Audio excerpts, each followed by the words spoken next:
if you've ever had this happen. So we were in New York for 9/11. We lived in New York when 9/11 hit. Have you ever had a conversation with someone that was either born that year or After? after? Yeah. What? So whenever I explain to people how long I've been in Texas and how long I've been doing real estate, and I left New York after 9/11, sometimes they will joke and say, "Oh, I was born in Post. yeah, or I was born in 2010 or whatever." You know what I mean? Yeah. Sorry. Just Anyway. 2002 or something like that. Yeah, thank you. They were just born then or right after, so they had no recollection of what it was, right? And whenever I hear that, I just chuckle because if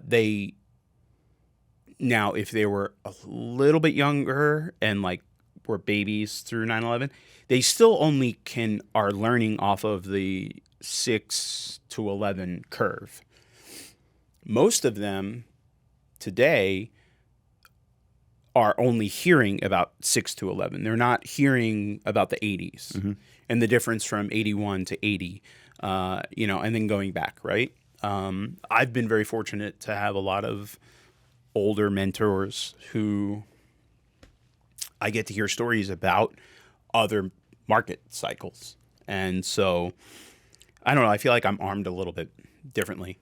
You think the 9/11, like that, like before 9/11, what do you think was the other one? Like the wall falling, right? Like the other period piece. Like, do you remember before that wall fell? No, because I was, we were not you, but I'm saying like that type of conversation. Oh, right? like you're having right now and saying, have you had a conversation with somebody that can't remember before, right? Because of that. Yes. Now, do you think back then that was the same type of feeling, like yes, with the Berlin Wall, right? Yes. It was such a drastic change, right? So yeah, no, there were definitely, and actually, we talked to. I'm gonna be very hyper specific to a very niche thing. Every now and then, I'll have a conversation with Mom, who is, so 55. So she was born in 1955. And so whenever I have a conversation with her, I'll ask her about I get very curious about what it was like for her to grow up during the Vietnam War, right? And I'll listen to her tell stories about, we only had the newspaper to read. Or we didn't read the newspaper, but we only had, my mom and dad, they didn't have a TV. They were too poor, and they only heard or regurgitated what was in print.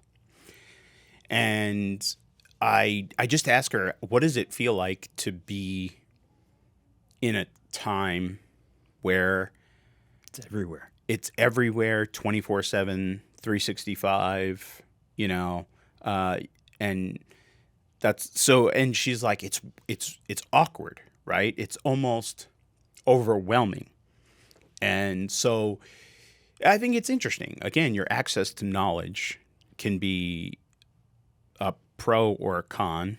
For some people, they learn the wrong things, or, they don't learn enough, or they don't dig deep enough. And I think with investors, it's they only learn how they can make money currently.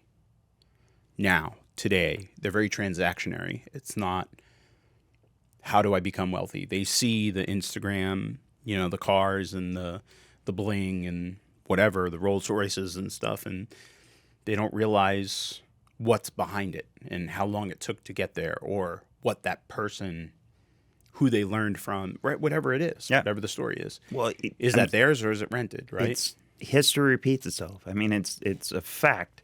Right. So if you want to know what's going to happen, just look at what happened in the past. Everything comes in cycles. Right. So if you're not learning, if you're not doing your homework to try to learn and better yourself, you're just setting yourself up for failure.